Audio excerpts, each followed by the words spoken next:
अब इसमें श्री बजरंग बली का हाथ बड़ा जबरदस्त है।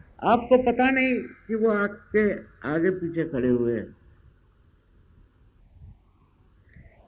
है तो उनका स्वभाव बच्चों जैसा, बहुत निर्मल और बहुत सरल, लेकिन इतनी समझदारी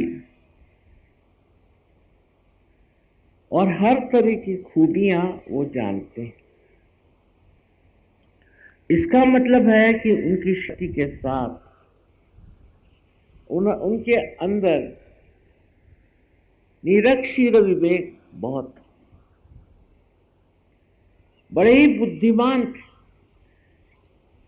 आजकल की बुद्धि तो बिल्कुल बेकार है, पर वो बुद्धि की जो प्रेम से हर एक चीज को जांचे और समझे, उस बुद्धि के एक विशेष स्वरूप श्री गणेश थे और श्री हनुमान। दोनों में विशेषता ऐसी है कि हनुमान जी बहुत बलिष्ठ, बहुत तेज ऐसी देवता है, और श्री गणेश ठंडे हैं। लेकिन दोनों जब वक्त पड़ता है तो बहुत बड़े संहारक। सहयोगियों को संहार करने की जरूरत नहीं, किसी का संहार करने की जरूरत नहीं। बस आप ये सोच लीजिए कि आपके साथ ही ये दोनों हर पल हर क्षण है।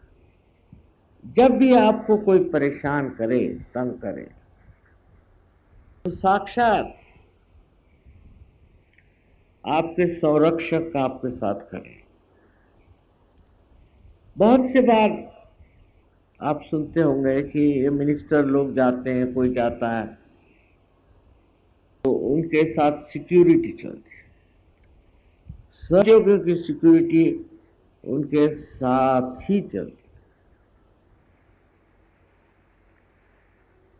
और दूसरी सिक्योरिटी जो चलती है वो है गणों। अब इनका तो कार्य बहुत ज्यादा विविध है, तरह तरह के छोटे छोटे काम भी करते, और यही है कि श्री गणेश को, वो गणपति है, उनको सब खबर देते हैं आपके बारे में कि क्या हो रहा है, कहाँ गड़बड़ हो रही है, कहाँ से आप पर आक्रमण हो रहा है, कहाँ से आपको तकलीफ हो रही। आप जानते भी नहीं होंगे, कोई अज्ञात रूप से भी कुछ आपके ऊपर में हमला करना चाहे तो भी ये दोनों नेता आपके साथ खड़े। और जब गणपति ये बात बता देते हैं तो श्री हनुमान सज्ज हो जाते। तो सहयोगियों को डरने की कोई जरूरत ही नहीं, किसी भी चीज से डरने की जरूरत नहीं। अभी एक किस्सा आपको सुनाऊं मैं, बड़ा आश्चर्य का है कि आपने सुना होगा कि अमेरिका ने हर जगह बहुत सारे बॉम्ब गिराए, ये सोच के कि इस जगह कुछ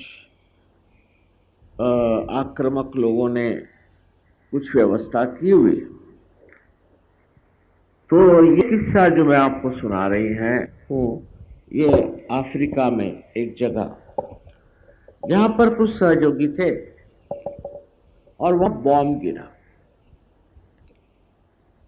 वो बॉम्ब गिरने से वहां के जितने भी लोग थे सब मर गए और सहयोगियों को कुछ नहीं हुआ। वो बड़े हैरान, उनके ऊपर धूल भी नहीं आई, तो कभी वो कबीला नहीं आए। कभी उन्होंने सोचा नहीं था कि कबीला आएंगे, पर जब ये हुआ तो कबीला आए और आके बताया, मां पता नहीं किसने हमें बचा लिया, किसने हमारी रक्षा की, लेकिन हम सारे सहयोगी बच गए और बाकी सब लोग मर गए।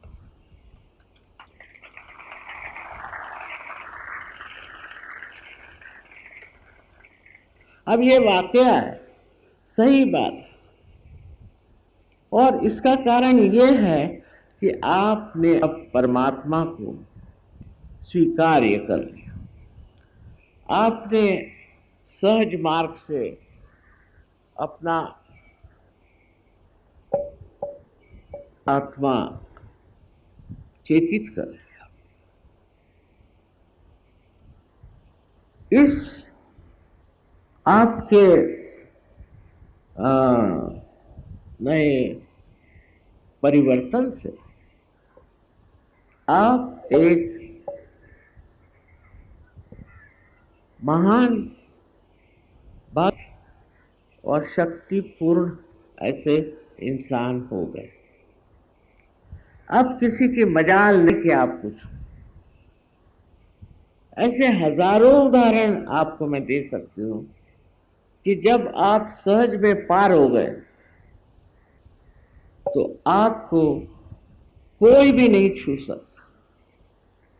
पहले भी संत साधु थे, सब सताया गया, छला गया, सब कुछ हुआ, पर कितना भी लोगों ने छला या सताया वो टिके नहीं, और इतना ही नहीं, उनका हमेशा संरक्षण।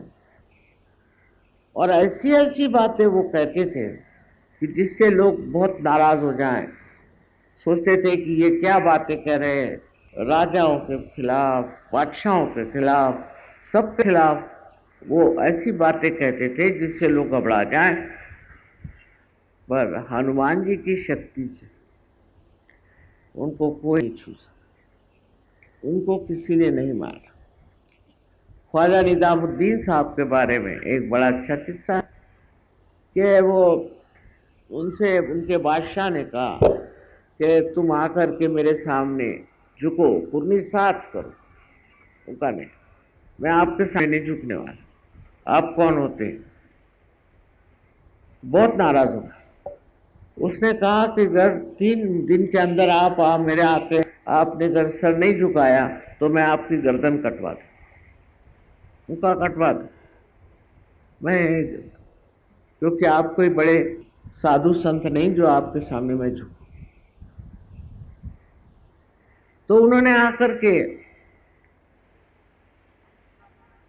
बड़ा हंगामा मचाया कि 3 दिन बाद जाकर के इस आदमी की गर्दन काट। जिस दिन उसकी गर्दन काटने वाले थे उसी रात इसी बादशाह की गर्दन कट गई, कैसे पता नहीं। अगर ऐसे इतिहास में न होता तो जो बड़े बड़े साधु संत हो गए, जो बड़े बड़े धर्मवीर हो गए, वो खत्म हो जाते, क्योंकि राक्षसी प्रवृत्तियां इतनी ज्यादा बलवती है, इतनी हिंसक है और इतनी व्यापक है कि वो इन लोगों को तो खत्म कर ही देते। किंतु उनके पीछे परमात्मा है, और परमात्मा जो है वो एक तरफ हनुमान और दूसरे तरफ गणेश, ये 2 शक्तियां मिलकर के बना। वो संरक्षक, वो संभालता है। राणा प्रताप का किस्सा है मेवाड़ के, कि वो जब लड़ाई में गए तो उनके सैनिकों ने सोचा कि भाई ये तो हारने वाले, तो उनसे पहले आप वापस जाइए, क्योंकि हम चाहते हैं आप बच जाएं मेवाड़ के लिए। सुनता नहीं, तुम लोग सब वापस जाओ, मैं तो ऐसी डटा रहूंगा क्योंकि गण मेरे साथ खड़े हुए हैं। सहयोगी है ना वो भी, आपको जाना तो आप लोग जाइए, मैं तो ऐसी डट के खड़ा रहूंगा, क्योंकि गण मेरे साथ। बस एक समझ लीजिए कि आपके आगे पीछे हर तरह के संरक्षण।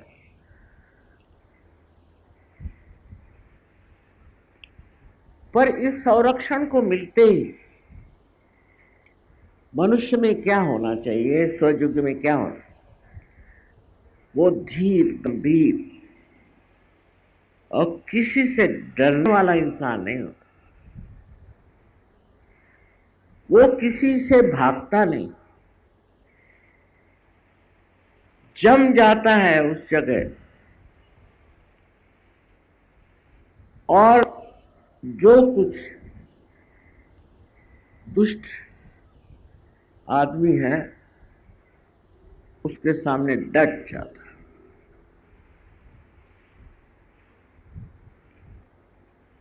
उसको कुछ करने की जरूरत नहीं। वो जमाना गया, अब तो आप सिर्फ खड़े हो जाए, वो दूसरा भाग जाएगा, उसको पता नहीं चलेगा क्या हो रहा।